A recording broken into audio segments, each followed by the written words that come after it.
There was just me, him and a double bed on a private jet." Natalie Portman on Hollywood's sex scandal.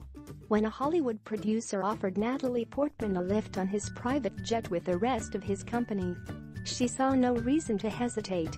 By the time she was on board and realized it was just her, him, one big bed and a suffocating weight of expectation, it was too late to leave. The Oscar-winning actress says, "I was like, yeah, why wouldn't I accept a flight on a private plane with a big group of people? And I showed up, and it was just the two of us, and then one bed was made on the plane." Thankfully, the producer took no for an answer, so this story did not end like so many others that have recently come to light in Hollywood and elsewhere. "Nothing happened," she says. "I was not assaulted. I said, this doesn't make me feel comfortable, and that was respected." So she thought nothing more of it. Accepting the incident is just one of those things that happens when you are a pretty young actress in Hollywood. Until now, that is. Now it has hit her like a ton of bricks. How shameful an industry must be if a young woman could take such unacceptable manipulation for granted.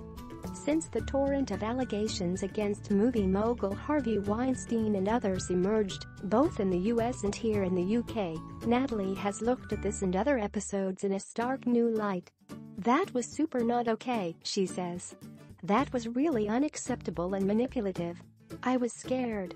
Like many others, she only realizes now that she normalized harassment and discrimination to such an extent that she did not even know it was happening. She says, "I think my first reaction when I heard everybody coming out was, wow, I'm so lucky that I haven't had this. And then, on reflection, I was like, okay, I definitely have never been assaulted. But I've had discrimination or harassment on almost everything I've ever worked on in some way. I went from thinking I don't have a story to, oh wait, I have 100 stories." I think a lot of people are having these reckonings with ourselves of things we just took as part of the process. More than 50 women have accused Harvey Weinstein of sex abuse.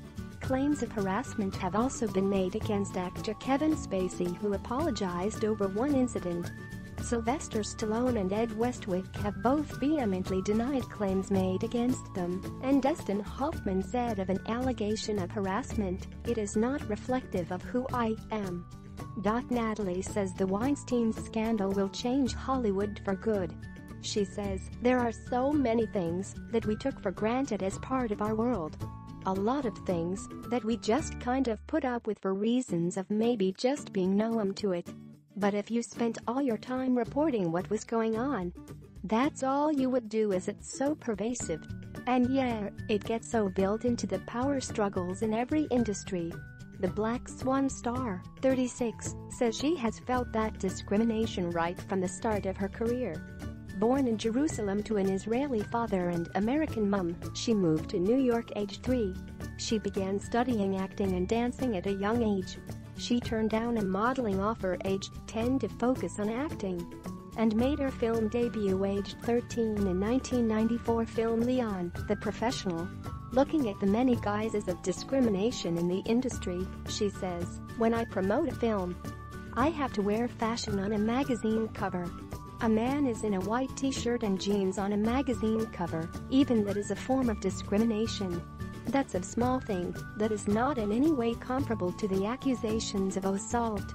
But I think every woman has experienced discrimination. People commenting on my body all the time to me, from the time I was a child." She adds, "It was a very comfortable environment for discrimination, where it's not something I ever thought was reportable." The actress, who has 2 children with French ballet dancer Benjamin Millepied, whom she met on Black Swan, has also battled with the pressure to do sex scenes.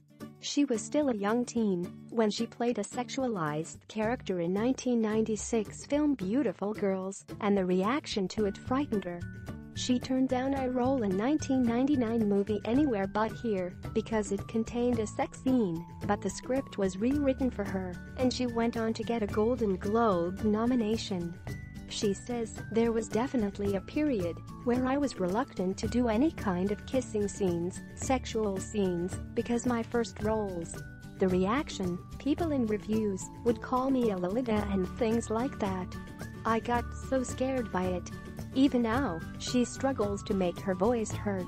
She recalls how one director dismissed her as exhausting for offering a view on a character, prompting a male actor to stand up for her. He was like, "You're completely not listening to her, and you're completely listening to me, and we're saying almost the same thing."